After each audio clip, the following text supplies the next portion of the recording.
Hello students, Gargi tutorial ক্লাসে তোমাদের স্বাগত জানাই। দেখো, আজকে আমার আলোচ্য বিষয় হলো বর্ধমান ইউনিভার্সিটি 4th সেমিস্টার স্টুডেন্টসদের জন্য যারা মেজরে হিস্ট্রি রেখেছো। তোমরা জানো যে তোমাদের 3টে পেপার পড়তে হবে এবং এই 3টে পেপারের সিলেবাস আমার দেওয়া হয়ে গেছে, সেগুলো আমার চ্যানেলে আছে, তোমরা সেখান থেকে কালেক্ট করে নিতে পারবে। এখন আমি তোমাদের এর থেকে সাজেশান দিয়ে দিচ্ছিলাম। তো প্রথমের যে সাজেশানটা অর্থাৎ মেজর 1 সেটা আমার দেওয়া হয়ে গেছে। এখন আমি তোমাদের মেজর 2-র যে সাজেশান সেটা দিয়ে দিচ্ছি। মেজর 1 মানে হচ্ছে তোমাদের ভারতের ইতিহাস অর্থাৎ 4011, যেটা দেওয়া হয়ে গেছে।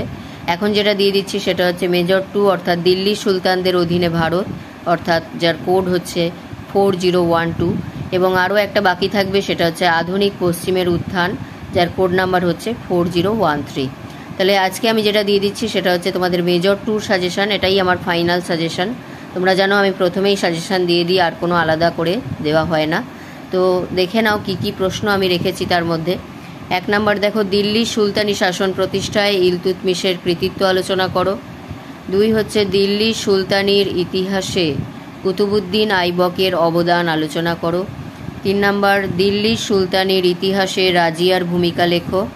4 নাম্বার, গিয়াসউদ্দিন বলবনের কার্যাবলী ও কৃতিত্ব আলোচনা করো।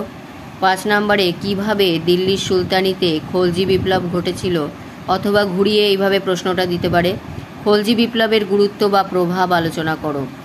6 নম্বর দেখো, আলাউদ্দিন খলজির দাক্ষিণাত্য নীতি আলোচনা করো।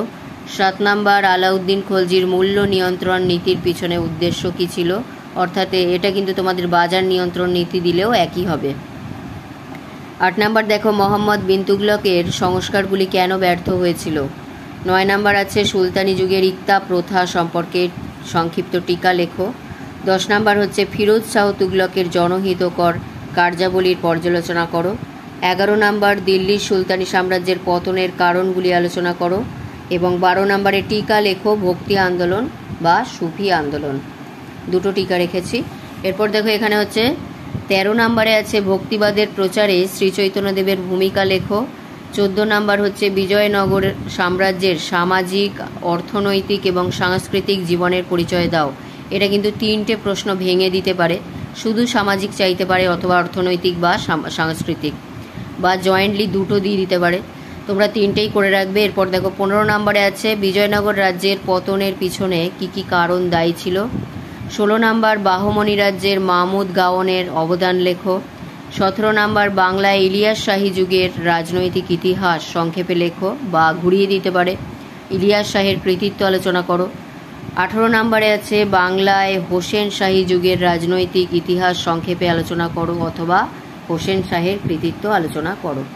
তাহলে এই 18টা প্রশ্নই আমি রেখেছি, খুব একটা বেশি নেই।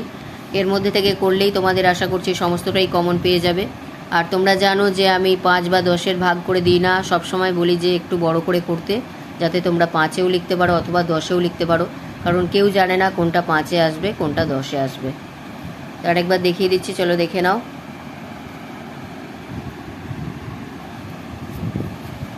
এই গেল তোমাদের মেজর 2-র যে ইতিহাসের সাজেশান। এর পরবর্তীতে যেটা মেজর 3 আছে সেটাও দিয়ে দেবো, তোমরা চ্যানেল ফলো করো। তাই ভিডিওটি যদি গুরুত্বপূর্ণ মনে হয় একটি লাইক করে দিও, চ্যানেলে নতুন হলে সাবস্ক্রাইব করে নিও, এবং বন্ধুদের মধ্যে অনেক অনেক শেয়ার করে দিও, যাতে প্রত্যেকে উপকৃত হয়। দেখা হচ্ছে পরবর্তী ভিডিওতে।